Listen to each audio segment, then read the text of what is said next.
You have too much trouble getting home with traffic? Nope, I didn't.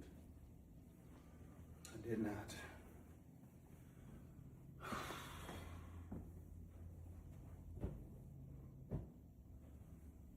Man, didn't help that you showed up to the airport. Larry, I just wanted to talk to you, and what are you doing? I'm making me a bed out here. I'm gonna sleep out here tonight. Why? Why are you? Because the way I feel right now, everything that all the emotions I'm having right now, it's just best that I sleep out here, and it's safer for me here. So I don't want to keep reliving all these moments, especially what happened up there in Montana. Then why don't we try and work through some of these moments rather than trying to separate like this? You know, we shouldn't go to bed angry anyway. And I know. I'm from Montana angry. I know, and you've stayed angry the whole time, and You have no idea the conditions that I saw up there that Lynette had to go through. They fingerprinted her like she was a criminal. They took her mugshot. Well, to be fair, she is a criminal for what she did. Criminals rob banks.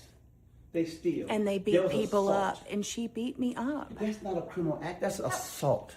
And so now she's going to have a record, and you should you have seen that jail cell? That's not even a jail cell. That's like a prison cell. Something old and decrepit and just nasty. And she had to sleep in there overnight. It was disgusting in there. And I'm sorry that had to happen.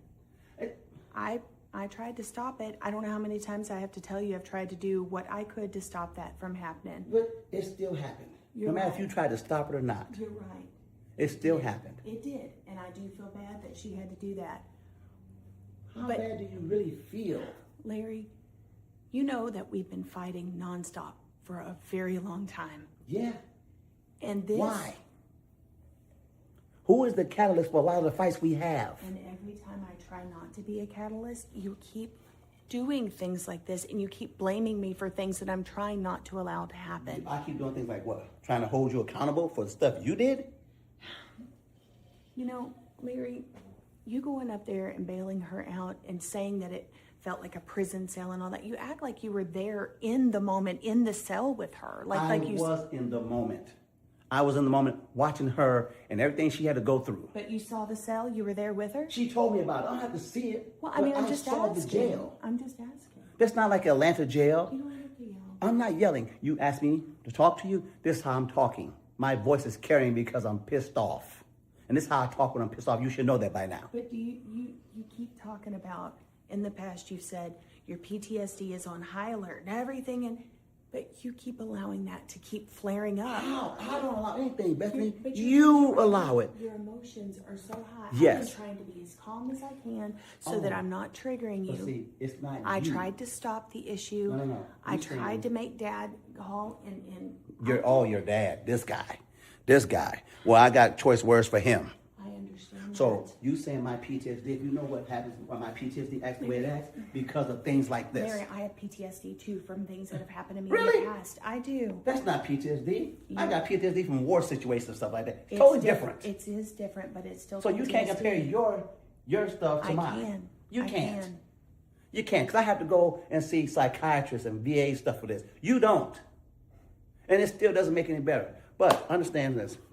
It's been a long day. Yeah, and I had to endure your ex beating me up. Oh my God, it's not about you. It. See, you made it about you. Listen, I'm going to take a shower.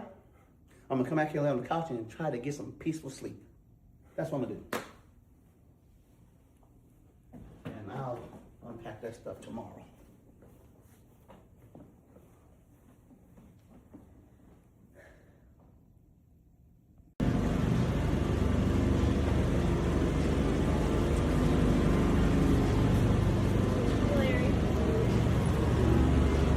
What are you doing here? I wanted to be here when you landed, so I saw there were only 2 flights. One was way earlier, and since you didn't come home way earlier, This was the only other one that was flying in from Helena. But I didn't need you to come here, though. I know you didn't need to. I mean, you know, with everything that happened, Larry, I just, you know, I mean, we stayed so many extra days and we hadn't talked, and, you know, I mean, this was the way I wanted to communicate, so What? this is the way for us. You couldn't wait till I got home? Well, you know, if the girls come back, then if Shara brings them back, then, you know, it'd be harder for us to communicate, because then you'd be worried. I would be worried about us arguing in front of them and stuff, and I don't want that to happen. Look, I stayed a few extra days because I wanted to make sure my family was fine. With Lynette getting out of jail, her temper was up, Jaden was feeling some type of way. I just want to make sure everybody was fine before I came home. And are they? Everything's... They're not great. But I mean, considering, you know, to watch your mom go to jail, that doesn't make everything okay. Yeah. So I stayed there, make sure everybody was fine. I knew I had to come home, so that's why I stayed a few days. Now I'm here, but I wasn't expecting you to be here, you know, waiting on me. Well, no, I mean, I just came in. I mean, I thought maybe I could take you to your car and meet you at baggage claim, and you know, I wasn't sure how the airport would be with everything going on here either. You know, I mean, Bethany, I'm a grown man. I don't need you to be here to escort me to my car. regardless of everything that's happened, I'm still your wife. You know, I mean, I still want to be there for you, and you know, we've had a lot of problems, but I'm trying to be better. And this is... You're trying to be better, but this right here, this doesn't... We can't get better in the airport. I could meet you at home. You don't listen to me at home. You don't want to talk at home. You don't want to talk. You don't want to do anything at home. You don't want to be around me. Look, everything's going on, Bethany. I'm just taking time and just trying to process everything. But you think we can talk here in the airport? I mean, you're talking to me more now than you've talked to me in weeks. Because I'm surprised to even see you here. I mean, look what time it is. The airport's almost empty. It's like, Mary, I was expecting you to be here, but I know that, and that's partially part of the reason why I'm here. You know, I wanted to meet you. I kind of wanted to surprise you, but I also wanted to give us some time so that we could talk for a minute, and I could give you a ride to your car. Well, listen, I don't need a ride to my car. I'm going to catch the shuttle. Well, I mean, my car's literally right outside. It's right there in the parking garage. It's okay. I'll catch the shuttle. I'll get in my car, and I'll just meet you at home. I mean, it's literally right there. Listen, just let me do this. I'll catch the shuttle. That's what my plan is. I'll catch the shuttle. I'll drive home, and let me clear my mind that day, because I probably won't be able to clear while we're driving. So just let me... You want to clear your mind for months, and it's like... Well, there's a lot been going on over these months, so I'll see you at home.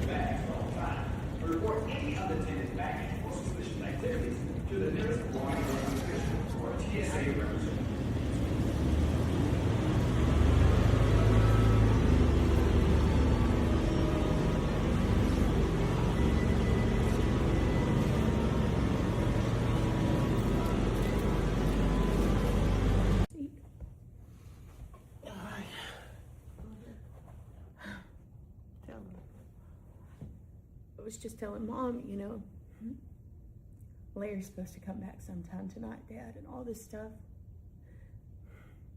Did you try to call and stop this again at all? No, not since I've talked to you. Dad, this is bad. This is really bad. My marriage is on the brink of just tatters right now.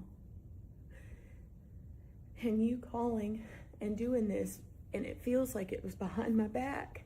It was not behind you. We told you we were going to do this. We were defending you. This woman had to pay legally for what she did to you. Yeah, but I didn't think he was actually going to do it. That's the thing. Dad said stuff like that before. You were not that emphatic. I mean, it was like you were on both sides of the fence there. Well, and yeah, so I did what got you out of the middle road. And so I did what I thought was best. Dad, and what needs to be done. I get that you and Mom are trying to be good parents, and you have been. For the most part, we've been pretty good for the last few months, okay? And I know that you're trying to be a good dad by doing this, seeing what happened to me and everything. But I don't think you understand how bad my marriage is right now. My relationship it's in tatters. And you doing this, it could literally break it apart. And I don't know if I can ever forgive you if this breaks my marriage up. Bethany, you sound like when you were 5 years old. Anything that your mother and I did was always, I hate you, I'm leaving, I'm packing up my stuff and that's going. because I was a kid. That was because I was a teenager, hormonal, whatever it was. I'm an adult in a marriage with the one that I'm supposed to be with for the rest of my life. I love Larry. I understand, but you're going to shy away from everything. This isn't one event that's affected your marriage. I know, and I'm guilty for a lot of the stuff that's happened.